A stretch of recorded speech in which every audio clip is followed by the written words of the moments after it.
Well, 180 the first game, missed the pocket one time. The next two games, scores are pretty low. The next two games, I bowled 530.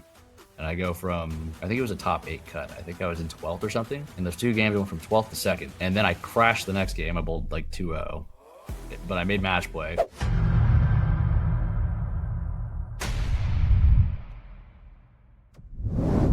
Welcome back to Condition to Bowl, a podcast with a mission to help bowling athletes of all levels to enhance movement and their bodies for life and our sport by shedding light on the ways elite players train, prepare, and enhance their bodies for overall health on and off the lanes. And our goal is to build up a community on a mission to show that #bowlers are athletes. And without any further ado, we're going to get some vitamin D in our special guest seat tonight. So, ladies and gentlemen, here we have Darren Tang. I wanted to talk a little bit, Heather, and you could jump in too. Heather, Darren, as you may or may not know, is a precision nutrition coach. So a lot of times when we talk about meal planning, supplementation, the best way to refuel your body, Heather is our go-to in-house expert there at BSCA. But in terms of, I guess, nutrients and macros, one of the really difficult things to obtain through diet is vitamin D. So while we have Darren Tang, vitamin D, with us, I just wanted to share a couple of little knowledge nuggets about this fat-soluble nutrient. It's really important for three things. It's essential for bone health, immune function, and calcium absorption. Vitamin D has also been nicknamed the sunshine vitamin because with the UV rays, cholesterol in your skin, that activates vitamin D. And it says that you need just 5 to 30 minutes of midday sun exposure about 3 times weekly to get enough of the recommended daily allowance of your vitamin D. So I'm going to use this as a bridge because I know you do have a strong social media platform. So I'm going to use this as the platform for you to talk about how can people get just to 5 to 30 minutes of vitamin D exposure 3 days a week. Go play golf. No, I know it's always supposed to throw my YouTube channel out there, but yeah, I'm going to say go play golf. No, I totally like that. Is that your primary thing though, the YouTube channel? Yeah, YouTube, just my name, Darren Tang. I stream on Twitch. I have TikTok, don't really use it a whole lot. Any social media platform. Vitamin_DTang. Cool. So we took care of that. And now we could get into the segments. We took a circuitous path to get there. You're like, dude, where's it going? Do we need this high school physiology thing on vitamin D? No, man. I just wanted to give you some props and some space to talk about whatever you want. And I'd love to play golf too. So we have to get that going. But yeah, man, let's hit the segments piece. Are you driving back to Las Vegas or no? You're flying? Hell no. I'm taking a flight. I don't know where the closest airport is. I heard it's not close. But yeah, haven't figured that out yet. My dad works for United, so I do fly complimentary, which is a big reason why I decided to bowl on tour. That would help. Yeah, have not figured out where I'm flying out of yet. Essentially, I don't have a flight back home yet. Probably Philly, I think. Or Scranton Wilkes-Barre. I don't know what's closer. Yeah, smaller airport. Yeah, and Harrisburg has one. But those See are what options. the United app gives me. Yeah, there you go. There you go. Must be nice. Membership has its privileges. Did you want to get into some of the segments, Heather? Honestly, don't have them in front of me at the moment, so I think you're going to have to start us off. I went right from Lucy's room here and just hopped on really quick. So this child did not want to go to bed tonight. Toddler life. It's fun. And TT is her aunt. Is that your sister?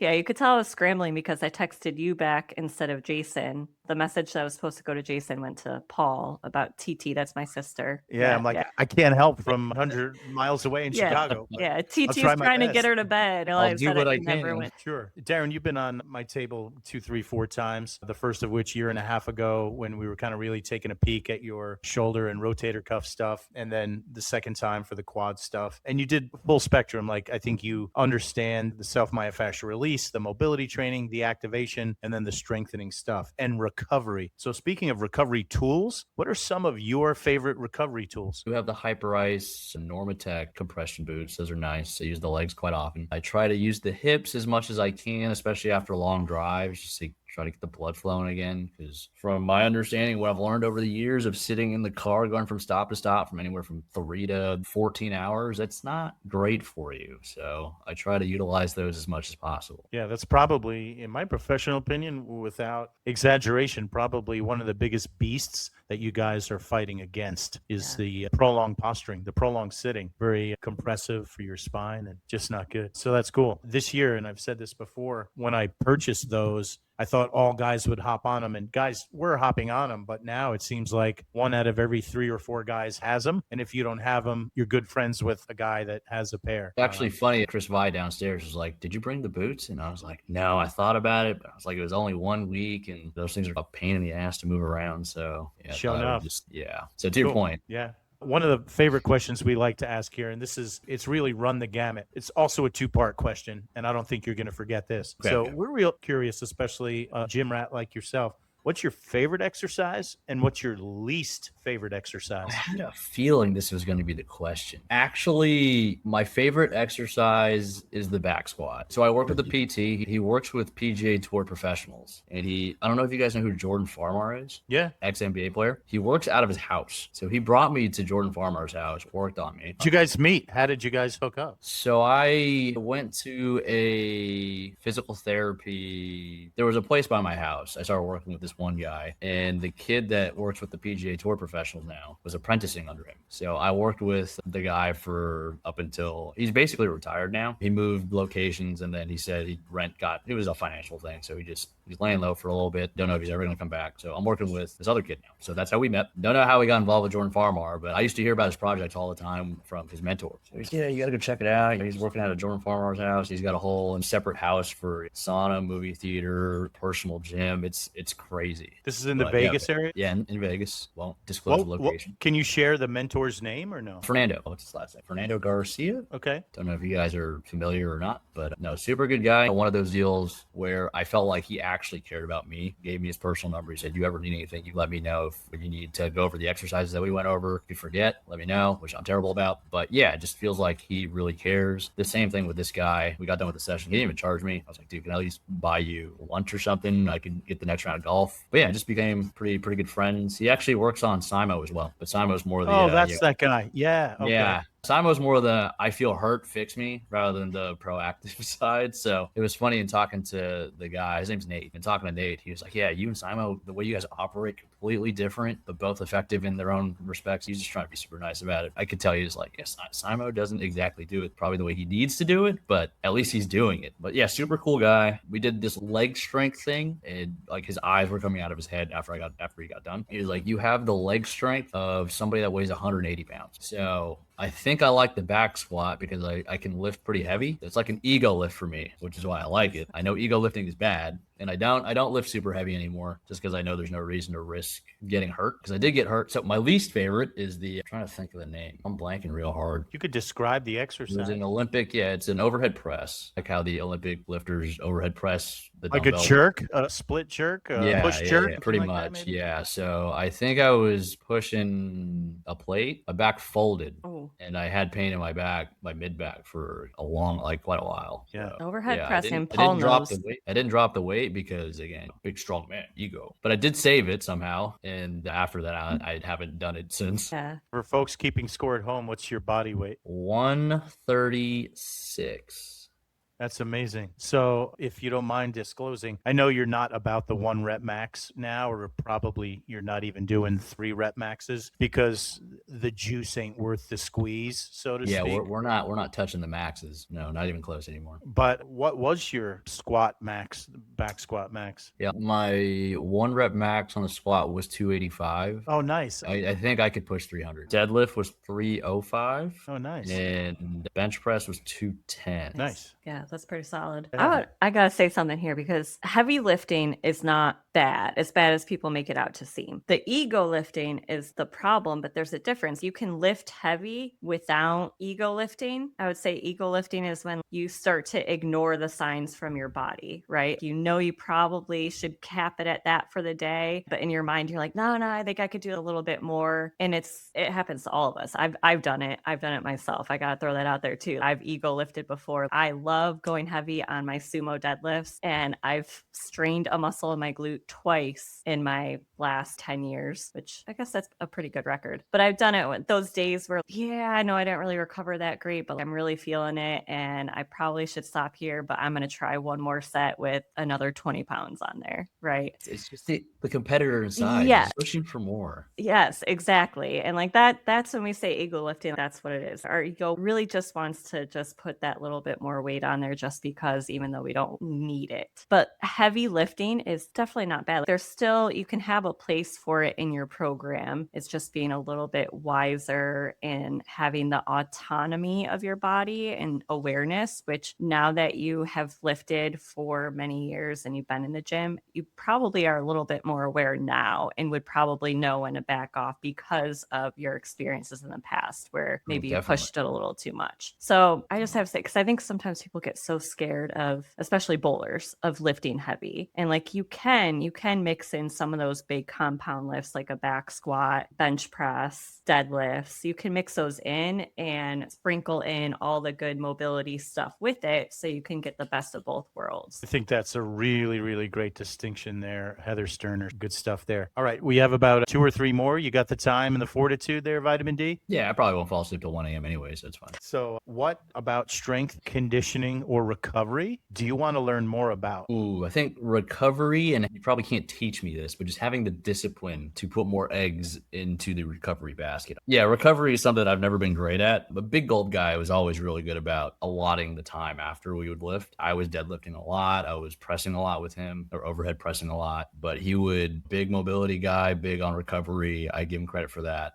That was probably the least sore I've ever felt after working out was when I was working with him, because we would spend the extra 30 to an hour just recovering, rolling out the legs, getting a little more mobility in the shoulders, all that kind of stuff. So yeah, definitely the recovery part. Cool. I've got 1 or 2 more, Heather, but do you want to ask about sort of the meal question? Sure. So on the nutrition topic, do you have any routines, anything ritualistic that you have to eat before a tournament block or anything like that you're superstitious about? No superstitions, just caffeine in the morning before we start. Okay. Is that in the form of coffee or soda or tea? No, it's definitely, and it's not an ad. No, not pushing this, but we're big on Alani's. That's not the 32-ounce soda. No, not the big gulp. Not the big gulp. You don't get jittery at all before you bowl? I don't anymore. No? No, I think I've become a little, I'm probably close to dependent on it now, because I have days where I don't have them. Man, I feel terrible today. I don't know why. Not realizing, yeah, man, I had caffeine today. But yeah, I might have to start weaning that off a little bit as the summer progresses. But yeah, when I bowl, I could definitely feel the difference when I'm a little more locked in versus not. I could definitely tell. That's interesting. I have a funny story. I got a funny story. I bowled a regional one time. We showed up late because we got the times wrong. So me and my buddy walk in. We both get 2 shots of practice. And I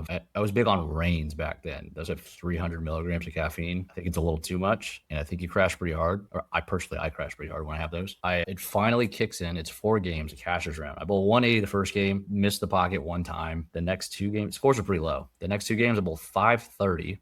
And I go from, I think it was a top 8 cut. I think I was in 12th or something. In those 2 games, I went from 12th to 2nd. And then I crashed the next game. I bowled like 2-0. But I made match play. Bowled terrible throughout the whole day. But I was on 3 hours of sleep, which is why I was like, that's 300 milligrams of caffeine. Just got to wake me up, dial me in. It lasted for 2 games, and that's about it. You went on a roller coaster ride. We were on the highs of highs and then the lows of lows. Now, when you have that caffeine in the morning, do you have to have a meal with it? Or are you I'm caffeine only and not eating food? I don't really think much of it. I do try to make sure I have a half a bottle of water before I take the caffeine in. But on the food side, I don't really think too much of it. I do need to eat. I know some of the guys in the house right now don't like to eat before they bowl. And I get why. But at the same time, like I got on this, I was working with Dave with Underrated Muscles for a little bit, and we were on this meal plan. I got to the point where I was having 4 eggs, 3 slices of turkey bacon, a protein bagel, and this was every single morning. So I think my body got accustomed to taking in a good amount of food and calories before I started bowling. But Yeah, I have to eat before I bowl. Yeah. I don't understand the people that can skip and go right into a tournament. I would crash as if I had 300 milligrams of caffeine, probably about game 2. 200 is the So, sweet spot. sweet spot. Yep. If I have to drive, I'll hit the limit at 4 if I absolutely have to, but that's the number I try to not exceed. You try not to be 200 over off the lanes, only on, right? Yeah. Only on the Okay, lanes. cool. All right, coming down the home stretch here, Darren, this doesn't have to be bowling centric, pretty open ended here, but top 2 or 3 pieces of advice or wisdom that you've received? 2 or 3. I like control what you can control. That one stuck with me for a good minute. 2018, Team USA brought in Brian Kane, mental performance coach. Definitely the most hopped up on caffeine mental performance coach I've ever met, but he knew how to make an impact. He knew how to reach the players pretty well and in kind of an in your face kind of manner. But one of the biggest things he stressed was controlling what you can control. And that resonated with me at the time. It's something that I carry forward, something that I always have kids say, my mental game's so bad. Ask them why. It almost always comes back to the kids paying attention to putting too much effort or focus into the results, or their eyes start wandering. They see scores, they see cut numbers, and they start pressing. And at the end of the day, you just have to realize you put your head down, do what you're supposed to do. And if you have that confidence in yourself to know that you have the ability to get there, if you perform the way you're supposed to, why not put more eggs in that basket than worrying about things that literally don't matter? It's my big one. I don't know if I have another one. Maybe a lot of kids are stubborn. I was stubborn. When I went out on tour, I learned really quick. You got to learn. And if you're stubborn and you think you're the smartest person in the room, you're not going to learn a whole lot. Because if you're the smartest person in the room, you're in the wrong room. How much more you can learn? I got a third one. Yeah, surround yourself with people that are better than you. Like in this house, by no means, by no stretch of the imagination, do I think I'm the best player in this house. When I step on the approach, I wholeheartedly believe I could beat anybody at any given time. But also, like our good friend Kyle Sherman said, I'm pretty logical when it comes to these things, and I think I need to be a little more delusional sometimes to help reach the next level. But the main guys I room with are Chris Vi and Chris Prather, and I think they are far beyond better bowlers than I am. So I think that allows me more room to grow and become a much better player a lot faster just by seeing what they do, hearing how they speak, and then the same. Wow. And all 3 of you guys made the world championship this year, the top 9. So congrats yeah, to you. we started rooming at the Tournament of Champions, and we actually told Prather at the beginning of the year, like, hey man, we know your rooming situation's changing. If you want to come room with us, you're more than welcome. And he decided to go another route. So we're like, that's fine. And then it got to a point to where I'm not comfortable with this rooming situation. So I'm gonna come room with you guys. And since then I think our lowest major finish is 14th. That's pretty amazing. And it wasn't me. Nice. I think the last question I have, and I tell my patients this, practicing PT 29 years now, but only about 3-4 years ago have I woven this question in. And there's a lot of pearls that come out of this question. So Darren Tang, what question have we not yet asked you? Well, what's the offset in my hip? I don't know. Because I know there's some kind of offset there. I couldn't answer the question. I got to get you one-on-one again in person. So it'll be whenever that is. That's to be continued. Yeah. We'll do to be continued, and we'll have a follow-up on that. I do have one more question, just for fun question. What is your go-to music of choice? Either artist or song when you're working out. I'm working out. When you need to get pumped up, what's your go-to? I don't have really a specific song. I listen to a lot of EDM. I never understood why I liked EDM. I didn't really understand those small micro genres when I was growing up, but I used to play a lot of Dance Dance Revolution, so I think that's why. I never drew the parallel, like, oh my God, those are EDM songs. So here we are. I feel like that's a very Vegas answer. Yeah, I just happened to like EDM music, and now I live in Vegas. I've never been to a festival or a rave or anything. No? Don't plan on it. It's not my scene. Not on the I would go for list. the music, but not the culture. That's not me.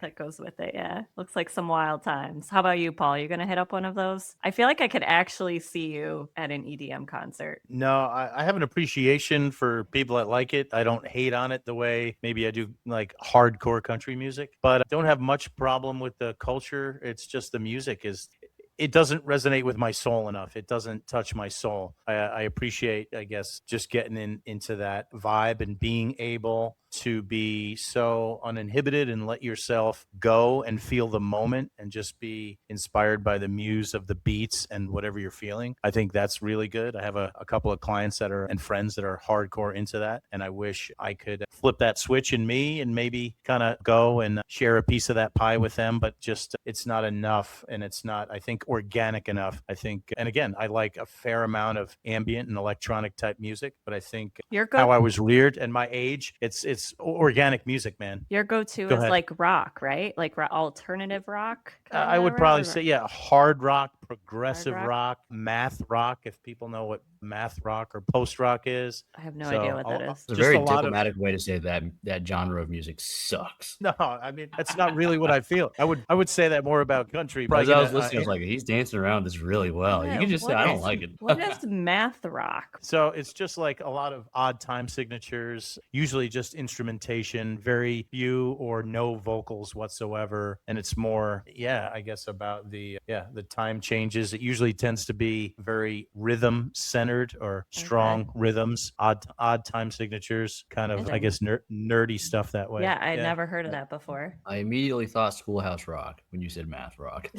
Oh my God. Well, I'll have to get a shirt that says that. Yeah, I'm not even going to go down that rabbit hole or mention bands, but I'm a big Tortoise fan. I'll give Tortoise a shout out. They've been around since the late 90s, originally from Chicago. And I'd probably list them as one of my top 10 favorite bands, multi instrumentalists. So sometimes 2 or 3 drummers, maybe 1 or 2 vibraphone players, marimba. Then the guy playing the drums will then start playing the bass, and one other guy will do something else. I don't know. That trips my trigger. That sounds like something I would like to see live. I wouldn't put it on my phone to listen to at the gym, but like I would go out to a bar to listen to a band do that live. So I would probably not say that is my psych up music, but that's more because I was going to ask Darren about, because you asked what would you listen to pump you up with training. Yeah. But what would actually you have an listen answer to when now. you zen out? Yeah, as you're trying to get for into your bowling? zone. Heather said something that kind of triggered something in my brain that goes, yeah, if I'm really trying to get pumped, I do watch anime, and I think it's very motivational. I don't know if you guys have ever gotten it, but I feel like every storyline that I've ever watched, there's always a song they play during inspirational or motivational moment. And anytime I